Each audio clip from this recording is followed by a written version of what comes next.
Why my doctor stopped treating my wounds after hearing about my husband. I'm not sure what I want out of posting this. Maybe some clarity? Maybe comfort? Maybe I just need to put it somewhere that isn't inside me anymore. My name's Lisa.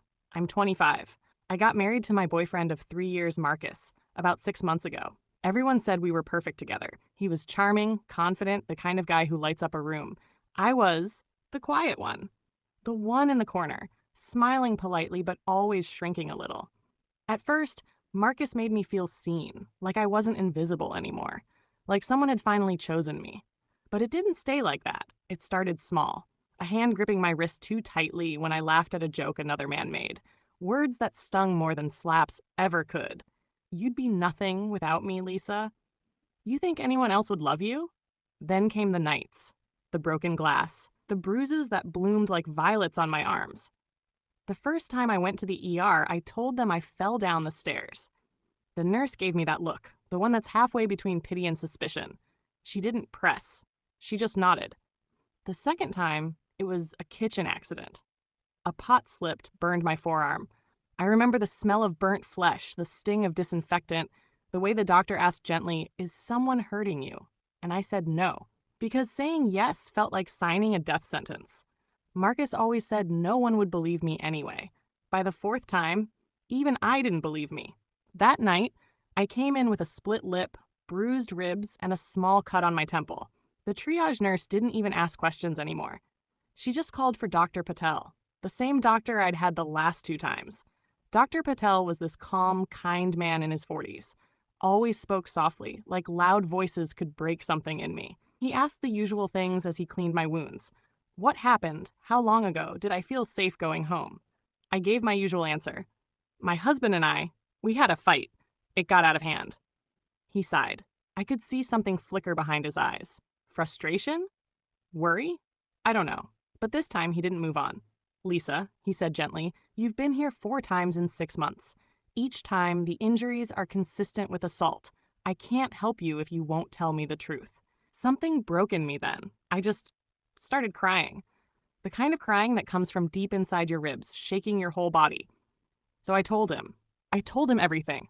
About Marcus's anger, his charm that turned into cruelty, how he controlled what I wore, who I spoke to, how he'd apologize afterward, crying, saying he didn't mean to, that he just loved me too much. Dr. Patel didn't interrupt. He just listened. But when I said Marcus's name, when I said, Marcus hates when I come here, he says doctors just want to take me away from him, Dr. Patel froze. His face changed, not in a dramatic movie way, just subtly. His eyes went distant. He asked, very carefully, Lisa, can you tell me Marcus's full name? Marcus Taylor, I said. He's 28, works in finance. He nodded, wrote something down, and said he'd be right back. I waited on the exam table, still trembling, clutching the thin hospital blanket. I expected him to come back with a nurse, maybe a police officer. I thought I was finally being rescued. But when he returned, he wasn't alone. There was another woman with him, a psychiatrist, I'd later learn. They both looked at me with this softness that made me feel small, like I was fragile glass. Lisa, Dr. Patel said carefully, I've looked through your records. There's no mention of a Marcus Taylor anywhere. No emergency contacts, no marriage license on file, no visitor logs. And when you came in last time, you said you lived alone. I blinked. No, that's wrong. I live with Marcus. He's probably waiting in the car right now. Dr. Patel shook his head slowly.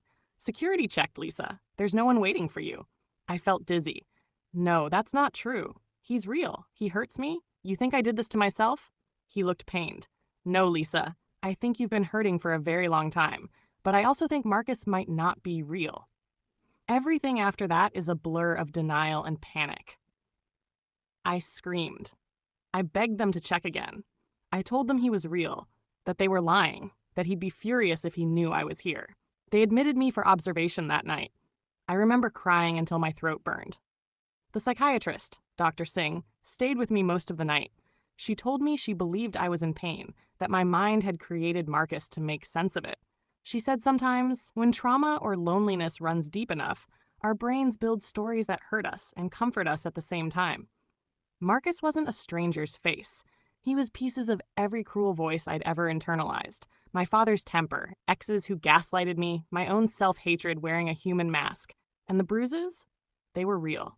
I did that to myself, without realizing it, without remembering it. That realization nearly destroyed me. For months, I couldn't look in a mirror.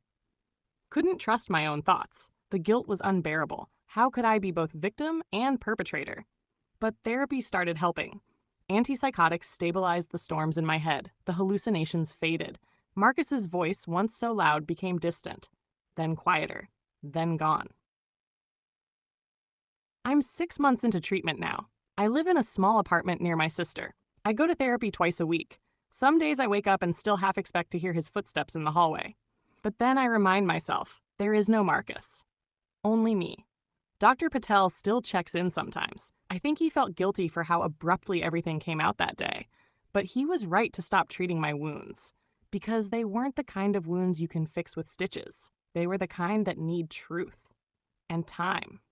And forgiveness. Sometimes I still scroll through my phone and see the empty contact labeled Marcus. I can't bring myself to delete it yet.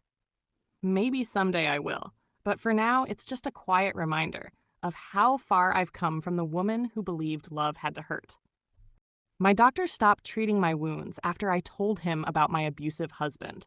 Turns out my husband didn't exist. I was schizophrenic and had been hurting myself without realizing it. Now I'm in therapy and recovering, slowly but surely.